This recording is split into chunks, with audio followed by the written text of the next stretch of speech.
आप जानते हैं अब्राहम ने क्यों अपनी जिंदगी में मिरेकल्स देखे? अपने 90 साल की बूढ़ी वाइफ को उसने बेटा होते हुए देखा।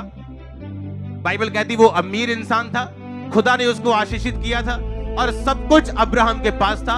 और बड़े बड़े राजा जब लड़ने के लिए जाते थे तो अब्राहम से पंगा नहीं लेते थे। अब्राहम एक ऐसा व्यक्ति था जिसे परमेश्वर ने कहा था, अगर कोई तुझे श्रापित करे कि मर जा तू, डूब जा तू, वो मरेगा और वो डूब जाएगा, तू नहीं होगा। जो तुझे आशीषित करेगा मैं उसे ब्लेस करूंगा, और जो तुझे श्राप देगा मैं उसे कोस दूंगा और श्रापित कर दूंगा। ऐसा वंश था अब्राहम। पर बाइबल क्या कहती? अब्राहम स्वर्ग जिसका रचने वाला और बनाने वाला कौन है? ये नगर आपने बनाए, घर आपने बनाए, लेकिन ऊपर स्वर्ग किसने बनाया? बाइबल कहती जब 90 साल की उसकी पत्नी को उसने देखा तो उसको यह विश्वास हो गया था कि अब मेरे इस पत्नी के बच्चा नहीं होगा। पर बाइबल कहती तभी भी अब्राहम परमेश्वर से हटा नहीं। उसे यकीन हो गया कि अब मेरे नहीं होगा, पर मैं क्या करूं, और कोई परमेश्वर है नहीं, मैं अपना स्वर्ग थोड़ी मिस कर दूंगा इन बच्चों के और आशीषों के चक्कर में।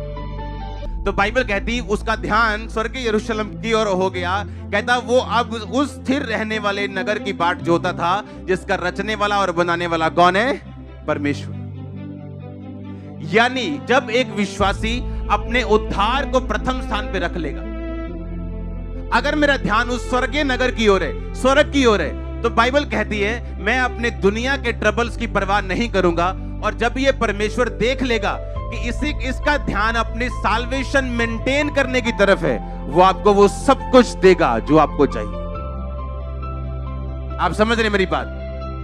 दो बंदे यहां पे बैठे, दो तरह के, दोनों को चंगाई चाहिए। एक के लिए चंगाई इतनी जरूरी है कि वो किसी बाबे के पास भी जा सकता है।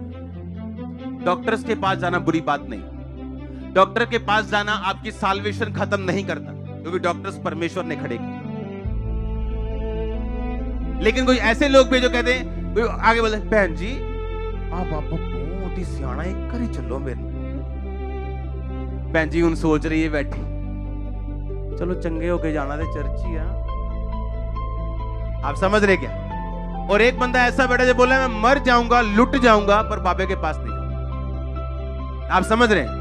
बाइबल कहती है वो दूसरा बंदा जिसका ध्यान स्वर्ग की ओर है कि मैं अपनी साल्वेशन को मिस नहीं कर सकता, मैं अपने उद्धार को मिस नहीं कर सकता।